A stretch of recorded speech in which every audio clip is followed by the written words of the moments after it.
Hello বন্ধুরা, চলে এসেছি আমি ছাদে রবিবারের ফিশ কাটিং নিয়ে। রবিবারের বাজারের আছে এখানে দেখো ট্যাংরা, বেলে আর ভেটকি। তো আমি এখন বেলে মাছটা কাটছি।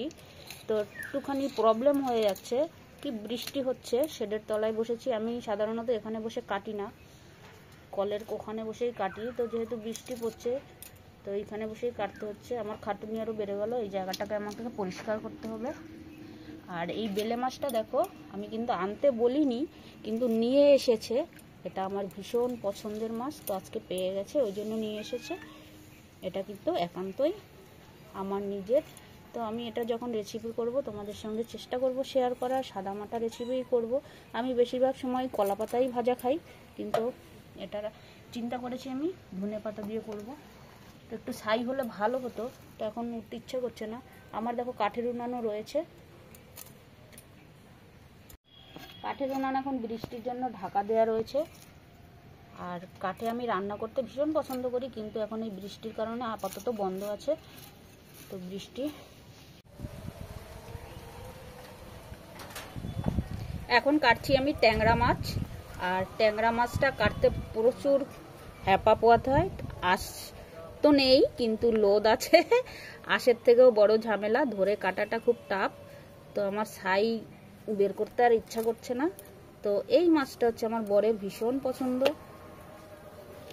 দেখো একটা কেটে নিলাম। আর মাছই দেখো ভন ভন করছে। এর কারণ হচ্ছে বলছি, যদি ফরমালিন যুক্ত মাছ হয় তাহলে কিন্তু দেখবে মাছই বসে না। আর যদি একটু জ্যান্ত গোছের মাছ, তো এটা যদিও একেবারে মানে ছটফটে লাফাচ্ছে না, কিন্তু এটা লোকাল বরফ ছাড়াই মাছ। তিনটে মাছই বরফ ছাড়া, তো যেন একটু মাছই আসতেই পারে, নো প্রবলেম। দেখো ভীষণ নোংরা, কাদা খেয়ে কি করেছে। তো ভালোভাবে ধুতে হবে।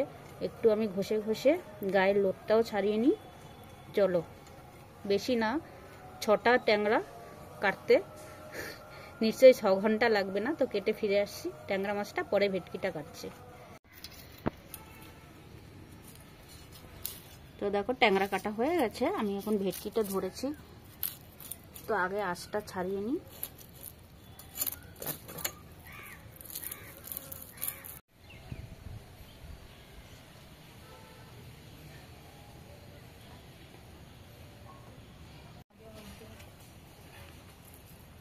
সুপুরি গাছটা কত সুপুরি হয়েছে।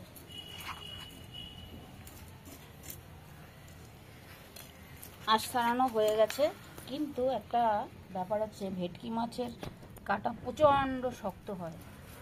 আমি তো গোটা নিয়ে আসতেই বলেছিলাম, কিন্তু আমি এখন প্রবলেমে পড়েছি। কিন্তু প্রবলেম সলভ করতে আমি জানি। আগে আমি মাথাটা কেটে নেব ধীরে ধীরে।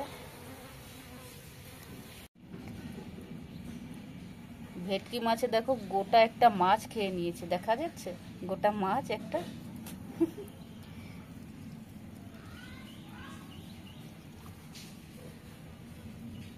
পেটটা এত বড় হয়ে গেছে মাছটা খেয়ে,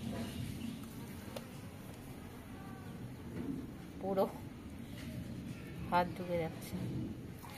আউচ!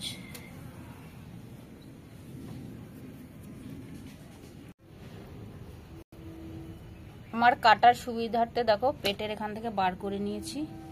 এইবারে পিস পিস করব। ভীষণ শক্ত ভেটকি মাছের কাটা হয়।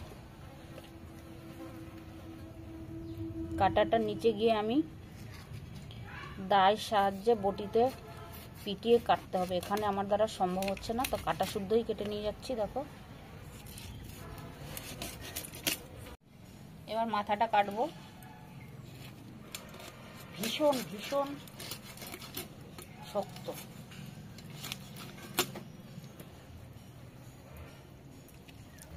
তো আমার আরও তো কাজ রয়েছে, শুধু মাছ কাটা নিয়ে পড়ে থাকলেই হবে না।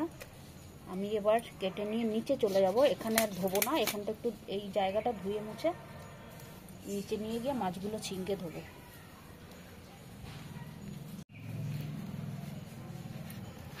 তো চলো, টাটা, বাই বাই।